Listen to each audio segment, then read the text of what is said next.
बुद्धिहीन तनु जानिके सुमिरो पवन कुमार। बल बुद्धि विद्या देहु मोहि हरहु कलेश विकार। ओम नमः शिवाय। जय माता रानी। दोस्तों, आप देख रहे हैं आपका अपना YouTube चैनल व्रत त्योहार टोटके। मैं हूं आपके साथ रिमझिम शर्मा। दोस्तों, मंगलवार के दिन मर्यादा पुरुषोत्तम राम के अनन्य भक्त बजरंग बली की पूजा उपासना की जाती है और ऐसा कहा जाता है कि कलयुग में जहां भी राम नाम की धुन हो वहां बजरंग बली किसी न किसी रूप में जरूर प्रकट होते हैं। बजरंग बली, ऐसा माना जाता है दोस्तों, रुद्र अवतार हैं और कलयुग में खास तौर पर बजरंग बली की पूजा आराधना भक्त अपनी सभी कठिनाइयों से मुक्ति पाने के लिए करते हैं। बजरंग बली की पूजा आराधना हम मंगलवार के दिन करते हैं, शनिवार के दिन करते हैं और ऐसा माना जाता है जो भी मंगलवार और शनिवार के दिन श्री हनुमान जी की पूजा कर लेता है, व्यक्ति के सभी दुख और कलेश उसके जीवन से दूर हो जाते हैं। दोस्तों, ऐसा माना जाता है कि हनुमान जी की अगर हम रोजाना निरंतर पूजा करते हैं, वो हमसे बहुत जल्द प्रसन्न होने वाले देवता हैं। मान्यता है कि हनुमान जी की पूजा से हर मनोकामना पूरी हो जाती है, लेकिन इसके लिए व्यक्ति का मन, वचन और कर्म से उसका पवित्र होना भी जरूरी है। दोस्तों, अगर किसी भी तरह की जीवन में परेशानी, कष्ट चल रहा है और आप चाहते हैं उससे निकलना और कोई रास्ता आपको नहीं दिख रहा है, तो मंगलवार के दिन आपको हनुमान जी का ये अचूक उपाय जरूर करना चाहिए। तो दोस्तों, इस वीडियो में मैं आपको बताने जा रही हूं हनुमान जी का सबसे बड़ा महा उपाय। इस एकमात्र उपाय के करने से हनुमान जी की कृपा आप पर बनी रहती है। जिस भी काम को आप करना चाहते हैं, आपके जीवन में जो भी समस्याएं हैं, जो भी कष्ट है, वो कष्ट दूर हो जाते हैं, शत्रुओं का नाश हो जाता है। हनुमान जी आपके ऊपर अगर कोई कर्ज है उसकी माफी हो जाती है। अष्टनिधि के दाता कहे जाते हैं हनुमान जी। हनुमान जी की अगर हम पूजा आराधना करते हैं दोस्तों, तो मां लक्ष्मी की कृपा हम पर बनी रहती है। दोस्तों, हनुमान जी का जो ये उपाय मैं बताने जा रही हूं, ये उपाय है पान के बीड़े का उपाय।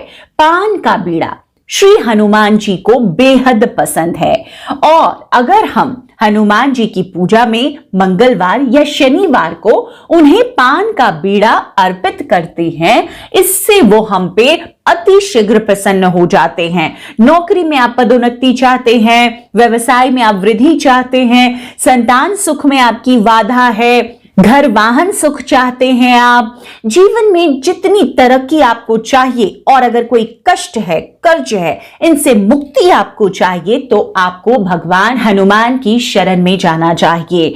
हनुमान जी को पान का बीड़ा, जो इस उपाय में मैं बता रही हूं, इतना पसंद है कि अगर उनके शरण में जाकर आप उन्हें कुछ और नहीं तो पान का बीड़ा ही अर्पित करते हैं, जो भी मनोकामना से अपनी जो भी गुहार है उनसे लगाते हैं, वो आपके उस कष्ट को या फिर आपकी जो कामना है उसको अति शीघ्र पूरा करते हैं।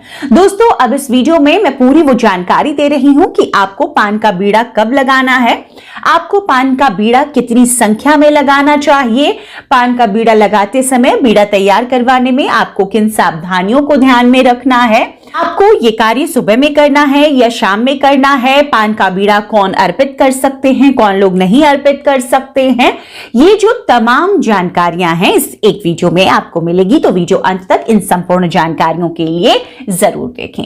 दोस्तों, अब जैसा हम सभी जानते हैं, हनुमान जी का दिन होता है मंगलवार के दिन हम उनकी आराधना करते हैं और शनिवार के दिन उनकी आराधना करते हैं। खास तौर पे हनुमान जयंती के दिन उनकी हम विशेष पूजा आराधना करते हैं। दशहरा वाले दिन हनुमान जी की विशेष पूजा आराधना करते हैं। आप इन दिनों में अपनी कामना हेतु हनुमान जी को पान का बीड़ा अर्पित कर सकते हैं। पान का बीड़ा आपको अर्पित करना चाहिए किसी मंदिर में। अगर मंदिर में जाकर आप करते हैं बहुत ही उत्तम है, और अगर घर में आप हनुमान जी की प्रतिमा रखते हैं तो आप घर पर भी कर सकते हैं। अब पान का बीड़ा आपको किस दिन अर्पित करना है? पान का बीड़ा आप मंगलवार के दिन अर्पित कर सकते हैं और शनिवार के दिन भी अर्पित कर सकते हैं।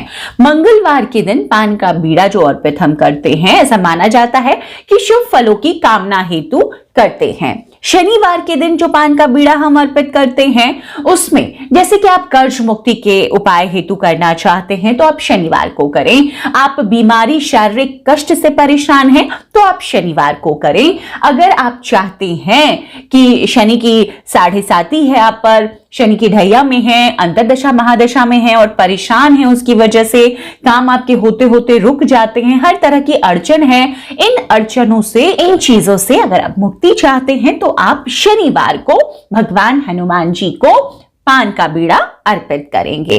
देखिए दोस्तों, जब भी आप बीड़ा अर्पित करने जाएंगे तो विधिवत भगवान का पहले पूजन करेंगे, पंचोपचार पूजन, जिसमें आपको भगवान को धूप दीप भोग ये दिखाना है और उसके साथ ही आपको पान का बीड़ा उन्हें अर्पित करना है। अब पान का बीड़ा आपको कितनी संख्या में करना है, ये भी एक सवाल है। संख्या आप जोड़े से कर सकते हैं, आप चाहे तो एक भी कर सकते हैं, लेकिन जोड़े से करें तो ज्यादा अच्छा है। अब कितने शनिवार या कितने मंगलवार को आपको ये कार्य करना चाहिए? देखिए, अगर आप मंगलवार को कर रहे हैं शुभ कामना, शुभ फलों की इच्छा हेतु, अपने सुख समृद्धि सौभाग्य की प्राप्ति हेतु, नौकरी व्यवसाय में तरक्की उन्नति के हेतु, संतान प्राप्ति के हेतु, तो आप मंगलवार को करेंगे और 5 मंगलवार, कम से कम 5 या 11 मंगलवार को आप लगातार पान का बीड़ा हनुमान जी को अर्पित करें। अब अगर कर्ज मुक्ति से, बीमारी मुक्ति, शनि की 7.5 ढैया दशा महादशा से आप पीड़ित हैं, उसकी वजह से आप भगवान से गुहार लगा रहे हैं उन संकटों को हरने के लिए, कष्टों को दूर करने के लिए, तो आप शनिवार को करें अर्पित और 8 शनिवार को आप लगातार अर्पित करें शुभ फलों की, शीघ्र फलों की प्राप्ति हेतु। अब जो पान का बीड़ा है वो आपको तैयार कैसे करवाना है, देखिए बहुत ध्यान देना है। पान का बीड़ा जब हम भगवान हनुमान के चरणों में अर्पित करने के लिए तैयार करवा रहे होते हैं तो उसमें आपको क्या क्या ध्यान देना है? आपको ध्यान ये देना है कि वो जो पान का बीड़ा आप तैयार करवा रहे हैं वो बड़ी शुद्धता से बने। इस पान में आपको ये मीठा पान बनवाना है, जिसमें कि आपको कत्था आप डलवा सकते हैं, गुलकंद, सौंफ डलवा दें, खोपरे का बूरा, सुमन कतरी, ये 5 चीजें आप डलवाएं। आप इस बात का खास ध्यान रखें कि इसमें चूना और सुपारी बिल्कुल नहीं हो। साथ ही क्योंकि आप पान की शॉप से, पान की दुकान से लाएंगे तो वहां पर तंबाकू लगे पान बनते हैं, तो ऐसे में आप शॉपकीपर को, दुकानदार को बोलेंगे वो हाथ साफ करके फिर ये शुद्ध से आप बता देंगे उन्हें कि भगवान के लिए आप तैयार करवा रहे हैं, तो वो हाथ धो के शुद्धता से ये पान आपको तैयार करके दे देगा। ये ध्यान से बिल्कुल साफ सुथरे से और बिल्कुल ताजा पान आपको तैयार करके अर्पित करना है भगवान को।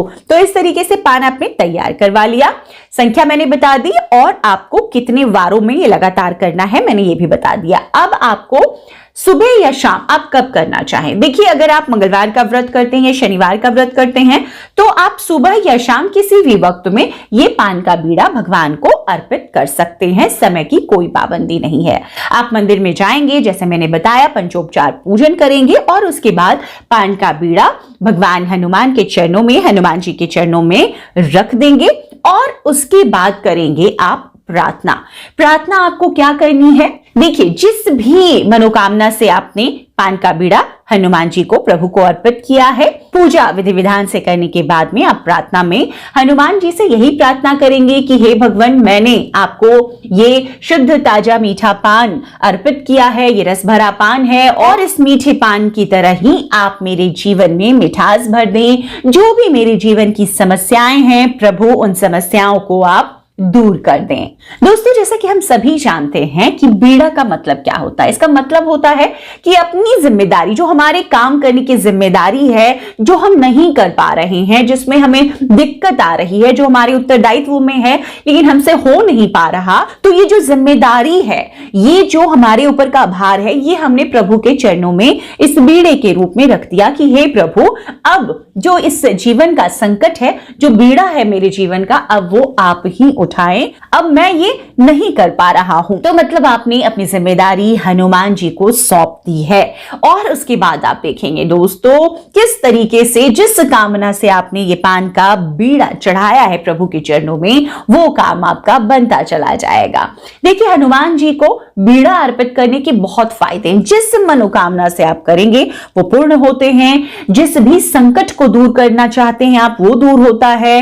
मन में शक्ति का संचार होता है, आपके शत्रु परास्त होने लगते हैं, जीवन में आपकी सुख समृद्धि बढ़ती है। अगर आप वंश वृद्धि के लिए कर रहे हैं, वंश की बढ़ोतरी होती है। तो इस तरह की जिस भी कामना से आप करते हैं, पान का बीड़ा प्रभु को अर्पित करने के ये सभी दोस्तों फायदे हैं। तो इस तरीके से आप किसी मंगलवार या शनिवार को हनुमान जी के चरणों में ये पान का बीड़ा इसी तरीके से अर्पित कर सकते हैं। पूरी जो विधि है वो मैंने अब आपको बता दी है। उम्मीद करती हूं कि वीडियो में दी गई ये जानकारियां आपके जीवन के लिए भी उपयोगी साबित हो। अगर वीडियो पसंद आए दोस्तों तो ज्यादा से ज्यादा अपने दोस्तों, परिवार, रिश्तेदारों तक जरूर इसे शेयर करें। वीडियो को लाइक करना ना भूलें। इस तरह की जानकारियां मैं आपके लिए लगातार शेयर करती रहती हूं। चैनल पर अगर नए आए हैं दोस्तों तो चैनल को सब्सक्राइब भी करें। वीडियो अंत तक देखने के लिए आप सभी का बहुत बहुत शुक्रिया। जय माता रानी, जय बजरंगबली।